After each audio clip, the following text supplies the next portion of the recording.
Assalamu alaikum. Chers frères et sœurs, nous avons le plaisir de vous retrouver pour cette nouvelle édition sur le thème de la tenue vestimentaire en islam. Je pense que nous avons besoin d'éclaircissements à ce sujet. Et c'est pour cette raison que nous avons choisi d'inviter deux étudiants universitaires au sein de la Madrasa Sunna Jeunesse et qui plus est, sont en couple. Tout d'abord, je me dirige vers notre sœur Jawari. Assalamu alaikum. Wa alaykum salam wa rahmatullah. Tout d'abord, je souhaiterais te demander, peux-tu nous apporter des précisions sur les parties de la femme qui doivent être couvertes? Alhamdulillah. Dans un premier temps, on remercie Allah subhanahu wa ta'ala qui nous a permis de nous réunir aujourd'hui afin d'échanger sur le thème cité par notre sœur Mariam. Donc la question est, quelles sont les parties du corps de la femme qui doivent être couvertes? Donc ce que les musulmans doivent savoir dans un premier temps, c'est qu'en islam, la femme a une place très très importante. La femme est respectée dans le Coran et dans la Sunna. La femme a une valeur qu'on ne retrouve nulle part ailleurs. La femme est une reine, un bijou que l'on doit protéger. Donc c'est pour ça qu'en islam il est dit Al-mar'atu kulluha awra. Donc cela veut dire que la femme est entièrement une partie intime. Illa wajhaha, sauf son visage, wa kaffayha, et ses deux mains. Donc, concernant ce sujet, nous avons le prophète sallallahu alayhi wa sallam qui nous a dit Al-mar'atu awra. Donc là, il nous explique que toutes les parties du corps de la femme font partie de l'intimité. Pourquoi cela?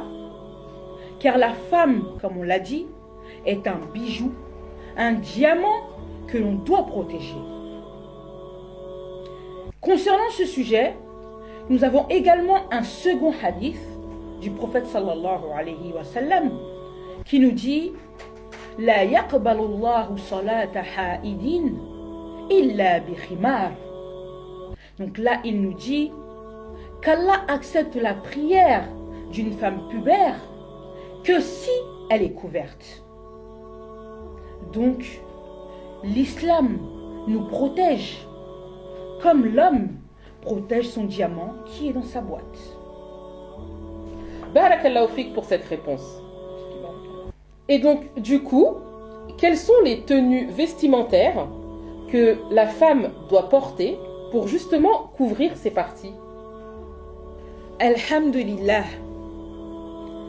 Dans un premier temps, ce que nous devons savoir, et c'est quelque chose qu'on a déjà entendu, c'est que l'islam n'est pas une religion culturelle, mais l'islam est une religion universelle.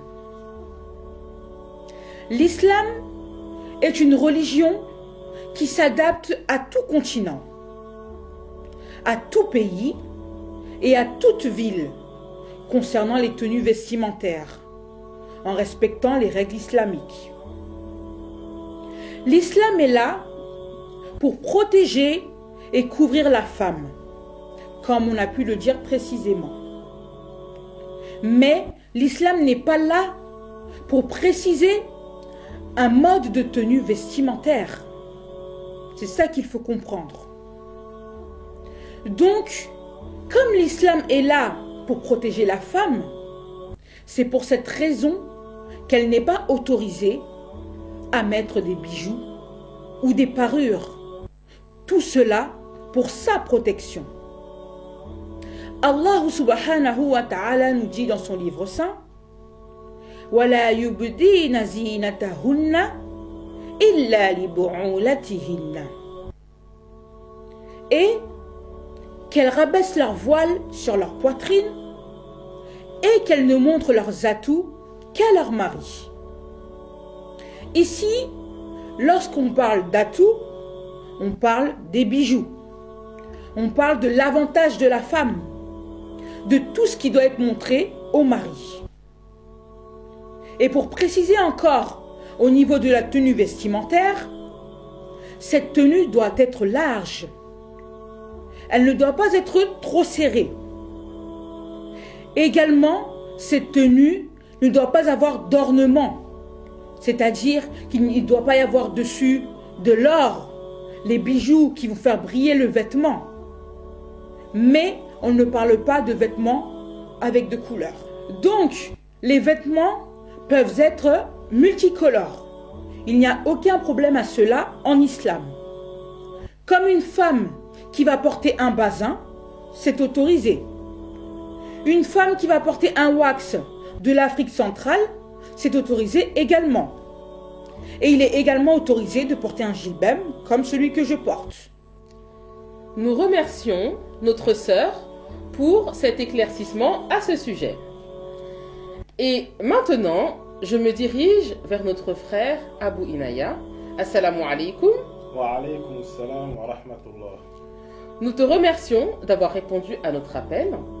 Et peux-tu nous en dire plus sur les parties qui doivent être couvertes chez l'homme ?